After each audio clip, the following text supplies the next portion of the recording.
사도행전 1장 15절 이하의 말씀을 보면 예수님께서 부활하시고 승천하시기 전에 분부하신 대로 11사도를 중심으로 120명의 무리가 예루살렘에 있는 마가의 다락방에 모여서 약속하신 것 성령을 받기 위해서 합심하여서 기도하는 모습을 볼 수가 있습니다. 그런데 기도의 도중에 사도들 중에 대표였던 베드로가 벌떡 일어나더니 이렇게 말합니다. 형제들아, 우리 주 예수님께서 우리 12사도를 불러 세우셨는데 그 중에 가룟 유다는 성경에 미리 말씀하신 대로 불의의 삭슬 탐하다가 스승 되시는 예수님을 은삼십에 팔아버리고 그 양심의 가책을 견디지 못하고 목매달아 자살해 죽음으로써 그 사도의 직분을 감당치 못한 사실을 여러분이 다 잘 알고 있습니다. 그러므로 처음부터 예수님을 모시고 우리 가운데 함께 다니던 사람들 가운데 한 사람을 택해서 이 가룟 유다의 몫을 대신 감당할 사도의 직분을 감당할 사람을 세웁시다 그랬어요. 온 회중이 이 베드로의 말을 타당하다고 인정하고 받아들였습니다.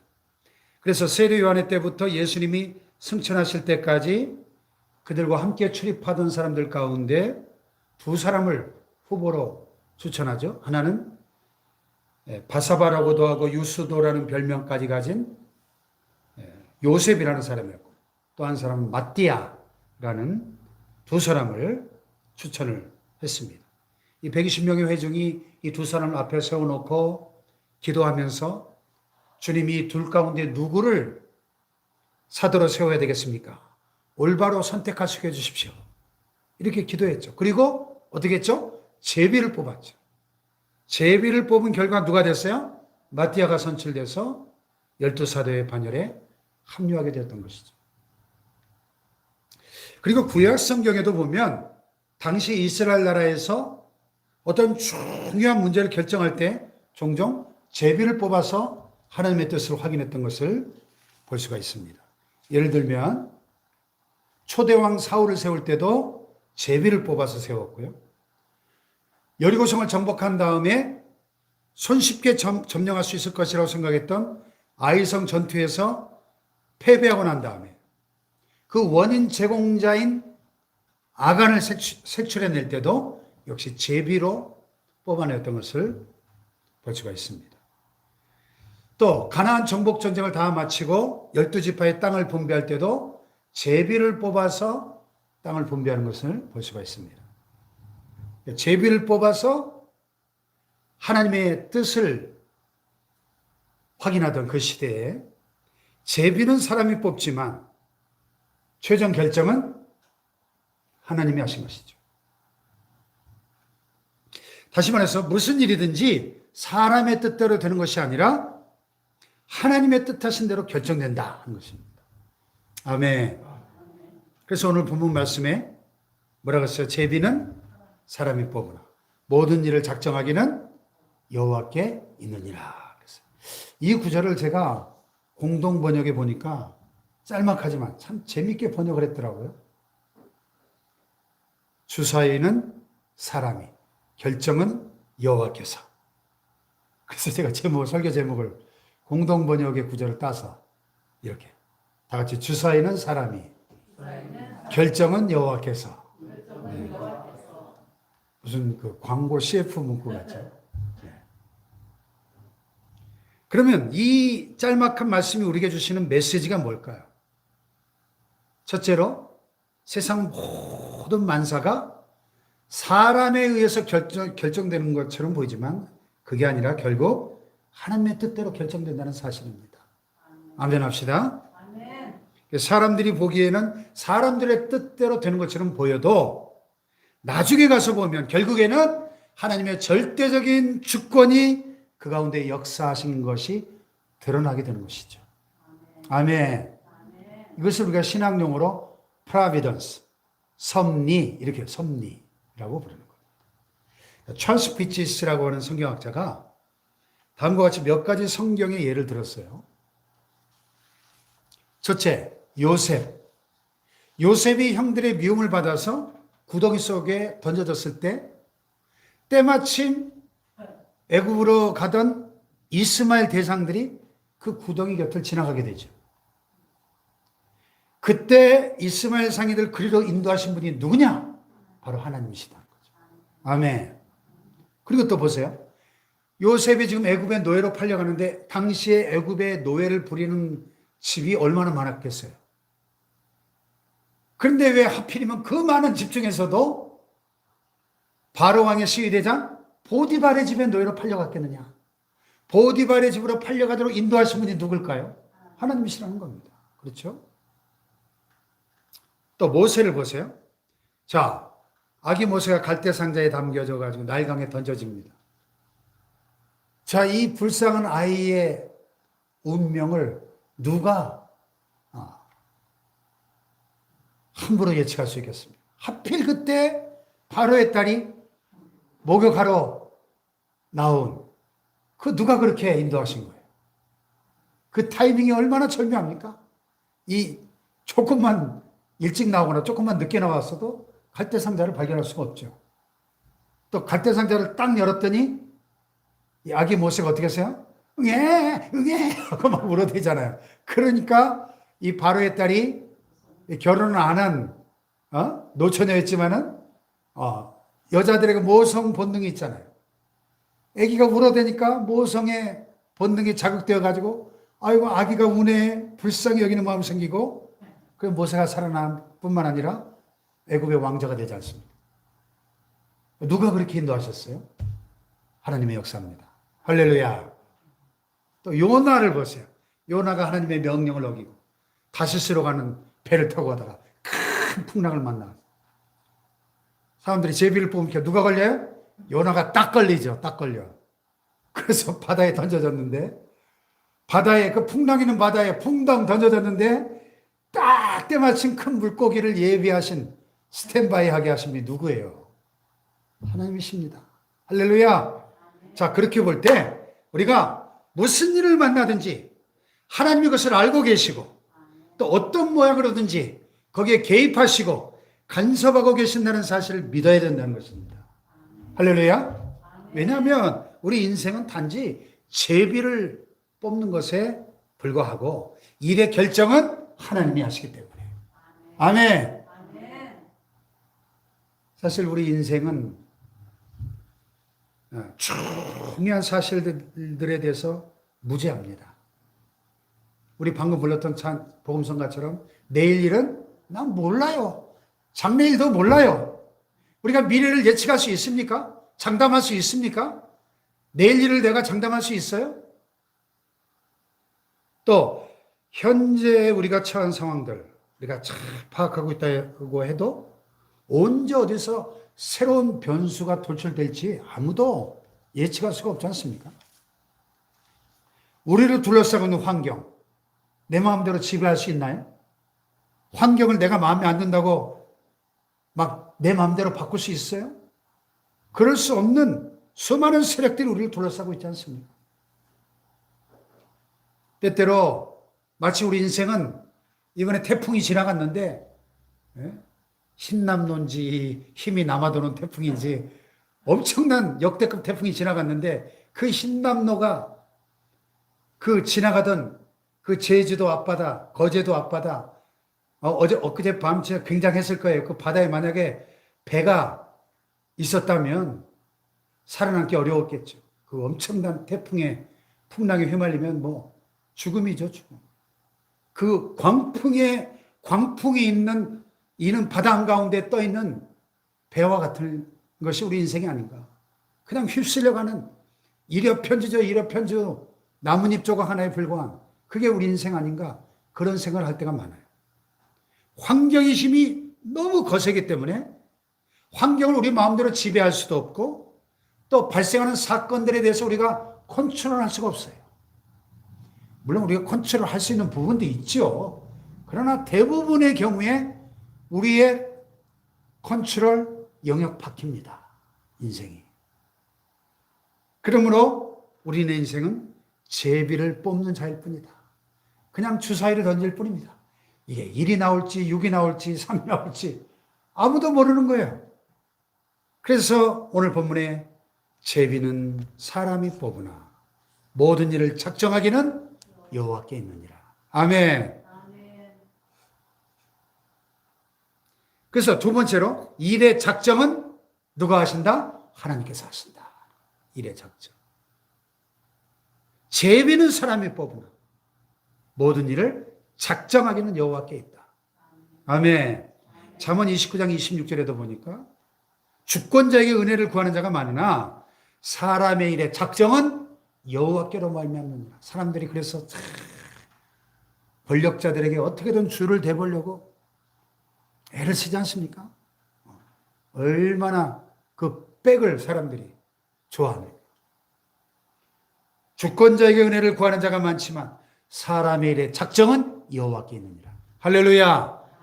왜 그런가? 하나님만이 모든 것을 아시는 분이시기 때문에 그분은 모든 사실을 아실 뿐만 아니라 모든 미래를 예견하시고 계획하시는 분이기 때문입니다. 할렐루야. 그러므로 우리에게 필요한 것을 우리가 알고 있는 그 이상으로 더 많이 아시고 더 잘 아시는 그분께서는 때때로 우리가 전혀 예측하지 못한, 전혀 이해하지 못하는 방법으로 우리 삶을 인도하실 때가 있어요.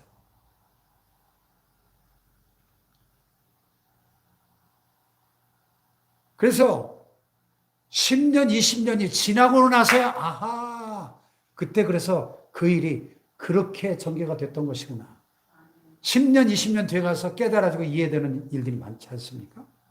예. 그렇기 때문에 그분의 무한하신 지혜와 지식은 우리로 하여금 그분을 향해서 무한한 경외와 신뢰를 갖게 해주는 것입니다. 할렐루야. 그분의 무한한 지혜가 우리 신앙의 원천이 되는 거예요. 또 하나님께서 모든 것을 지배하고 계시거든요. 그분은 만왕의 왕이시니까 세상 모든 일과 모든 사건들을 사람이 결정하는 것처럼 보입니다마는 마치 이제 가을바람에 불면 이 낙엽들이 그 가을바람에 휘날리고 운동의 법칙에 의해서 미세한 움직임 하나하나까지도 그 법칙이 그 움직임을 지배하는 것처럼 하나님의 뜻과 섭리는 이 혼란의 도가니에 있는 이 세상 모든 사건들 속에서도 하나님의 섭리가 지배하고 있다는 사실을 우리는 기억해야 됩니다.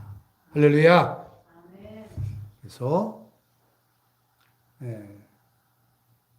한나가 사무엘을 낳고 나서도 하나님을 그렇게 찬양했고 마리아도 가브리엘 천사를 만나고 나서 메시아 수태고지를 받고 나서 비슷한 찬가를 불렀죠. 하나님은 어떤 분이신가? 왕들을 보좌에 앉히게도 하시고 끌어내기도 하시고 또 그 백성들로 하여금 그 권세에 굴복하게도 하시고 그 권세를 거두어가기도 하시는 분이시고 높이 올리기도 하시고 낮추시기도 하시고 죽이기도 하시고 살리기도 하시는 분이시다. 이렇게 노래하지 않습니까? 할렐루야. 그래서 우리가 흔히 기도할 때마다 인간의 생사화복과 역사의 흥망성쇠를 주관하시는 하나님이라고 우리가 고백하지 않습니까? 아멘. 그렇습니다. 우리가 가진 모든 것이 다 그분의 것이고 그분이 하고자 하시는 일을 그분이 하실 것입니다. 그분은 절대 주권자이시니까. 아멘. 그러므로 여러분 우리 인생의 모든 일은 결코 우발적이고 우연한 일이 하나도 없는 거예요. 모든 것이 하나님의 섭리 가운데 있다는 걸 우리는 믿어야 합니다. 그 어떤 일도 우연히 일어나거나 눈먼 운명의 신이 결정하는 게 없어요. 모든 일은 하나님의 의지와 계획대로 정해진 것이고 진행된다는 것을 믿어야 합니다. 할렐루야. 우리가 미처 다 보지도 못하고 우리의 손길이 미치지 않는 일조차도 하나님께서 밀접하게 관계하고 계시다는 사실을 우리는 믿어야 할 줄로 믿습니다. 할렐루야. 그래서 우리가 무엇이 최선인지를 알 수가 없으니까 무엇이 최선인지 알 수 있으면 뭘로 제비를 뽑아요. 뭐가 최선인지 알면 그냥 맞디야 당신이 하세요 이러지. 지명하면 되지. 왜 제비를 뽑습니까? 최선의 결정을 모르기 때문에 하나님의 섭리에 의존하는 게 제비 뽑는 일입니다. 따라서 제비로 결정하는 것은 하나님의 뜻과 섭리를 더 잘 찾아보고자 하는 것에 있는 것이죠. 아멘. 그러므로 그 일이 올바로 처리될 수 있도록 기도하면서 하나님의 뜻을 바라보아야 합니다. 그리고 이 일이 처리되었을 때는 하나님의 손길이 다스리시는구나. 그 무한하신 지혜자의 손길이 주관하시는구나. 믿고 묵묵히 따라가야 되는 것이죠. 할렐루야. 그래서 우리는 우리 주위에 일어난 모든 사건과 일들에 대해서 하나님의 섭리가 내린 처분이구나. 이렇게 믿고 받아들여야 한다는 것입니다. 모든 섭리의 처분은 우리에게 정해주신 운명의 제비인 동시에 우리가 하나님께 맡긴 일에 대한 결정이다. 이렇게 믿어야 한다는 것이죠. 그리고 제비 뽑은 결과인 결정에 대해서 우리는 순응하지 않으면 안 된다는 거예요. 그 결과에 순응하지 못한다면 하나님의 섭리를 거역하는 잘못을 저지른 것이기 때문에 우리는 하나님의 섭리의 결과에 순응하는 신앙, 이것을 우리는 섭리신앙이라고 부릅니다. 섭리신앙. 아멘. 사랑하는 여러분, 역사는 하나님께서 주장하고 계십니다. 창조주 하나님께서 지금 이 순간도 온 세계를 그분의 장중에 붙들고 계심을 믿습니까? 그러므로 우리 인간이 아무리 치밀한 계획을 세우고 화려한 설계를 한다 할지라도 전능하신 하나님이 도와주시지 않으면 인간의 힘만으로는 절대로 성취할 수 없습니다. 엊그제 뉴스 보니까 미국에서 25년 만인가요? 몇 년 만인가 정확히 모르겠네. 유인 달 탐사선을 쏠려가다가 아주 치명적인 결함을 발견하고 이렇게 몇 달 뒤로 미루는 걸 봤어요. 미국의 나사가 어떤 곳입니까? 인류 최초로 달나라에 암스트롱 유인 달 탐사선을 성공시킨 벌써 50몇 년 전 일 아닙니까? 그 대단한 과학기술을 가진 나라가 여러분 얼마나 치밀하게 설계해가지고 그 달 탐사선을 무인 탐사선에 사람이 타고 가야 되니까 얼마나 꼼꼼하게 설계하고 만들었겠습니까? 그런데도 발사 2분 전인가 연료를 채워놓다 보니까 막 연료가 새는 거예요. 그거 모르고 쐈으면 어떻게 될 뻔했습니까? 거기 타고 있는 사람이. 우주의 미아가 되는 거죠. 이게 인간의 한계예요, 그게. 하나님이 도와주시지 않으면 아무에도 이룰 수 없는 것이 인간입니다. 아멘. 창세기 11장의 바벨탑 사건을 보세요. 홍수 후에 인간들이 번성하기 시작할 때 사람들이 동쪽으로 이동하다가 광활한 신할 평지를 만나니까 뭐라 그래요? 자, 우리가 벽돌을 견고하게 구워서 성읍과 탑을 건설하자. 요즘 말로 하면 신도시를 세우자. 또 탑을 하늘 꼭대기까지 닿게 해서 거기다 우리 이름을 내고 지면에 흩어짐을 면하자. 그랬어요. 그 당시 온 땅의 언어가 하나라 그랬어요. 이렇게 인간들이 의기투합해서 자신들이 가진 최고의 기술과 수단을 총동원해서 탑을 쌓기 시작하니까 그것을 막을 자가 아무도 없어 보였습니다. 하늘 꼭대기까지 닿을 듯한 이 바벨탑 공사가 일사천리로 척척척척 진행되는 겁니다. 하나님이 하늘에서 내려다보시고 그들의 언어를 흩어버리셨죠. 그 교만한 바벨탑이 무너져버리고 오늘날 그 흔적도 찾기 어려운 탑이 되고 말았습니다. 우리가 나의 지혜와 경험과 지식과 수단과 방법으로 내가 원하는 것은 무엇이든지 이룰 수 있다 하는 것, 이게 오늘날의 바벨탑인 걸 알아야 돼요. 아멘. 역사의 주관자 되신 하나님의 뜻만이 이루어짐을 겸손하게 고백하고 순종하는 사람이 되어야 할 줄로 믿습니다. 할렐루야. 자, 예수님이 십자가를 지신 사건을 보세요. 그 십자가는 우연한 사건이 아니에요. 이 태초부터 하나님이 계획하신 하나님의 작정과 섭리 가운데 이루어진 것이고 아버지 하나님의 뜻에 의해서 성취된 사건인 줄로 믿습니다. 네. 제비는 사람이 뽑으나 모든 일을 작정하기는 여호와께 있느니라. 아멘. 그래서 바울이 범사에 감사하라. 이는 그리스도 예수 안에서 너희를 향하신 하나님의 뜻이니라 그랬죠. 그래서 우리 믿음의 사람들은 모든 범사가 give thanks in everything, 모든 일에 하나님께 감사할 때 불신자와 구별됨을 보여줄 수 있는 거예요. 할렐루야. 네. 만약에 감사하지 못하고 원망 불평한다면 그것은 내 생각, 내 뜻, 내 계획, 내 주장대로 되지 아니했을 때 우리가 원망 불평하게 되지 않습니까? 그러면 우리가 범사에 감사하는 자가 되려면 두 가지를 꼭 마음에 새겨야 돼요. 첫째, 오늘 말씀처럼 세상 만사가 하나님의 뜻대로 된다는 사실. 할렐루야. 우리는 내 뜻대로 내 생각대로 안 됐다고 불평하거나 원망하면 안 된다는 겁니다. 네. 우리가 주님의 제자들이잖아요. 제자가 뭐 하는 사람입니까? 스승을 배우고 본받고 따라가는 사람이에요. 예수님의 제자라면 예수님을 배우고 예수님을 본받고 예수님을 닮아가는 사람들이 되어야 되겠죠. 예수님이 겟세마네 동산에서 기도하실 때 나의 원대로 마시옵고 아버지의 원대로 되기를 원하나이다. 할렐루야. 그러므로 우리도 주님의 제자라면 따라합시다. 나의 원대로 마시옵고 아버지의 원대로 하옵소서.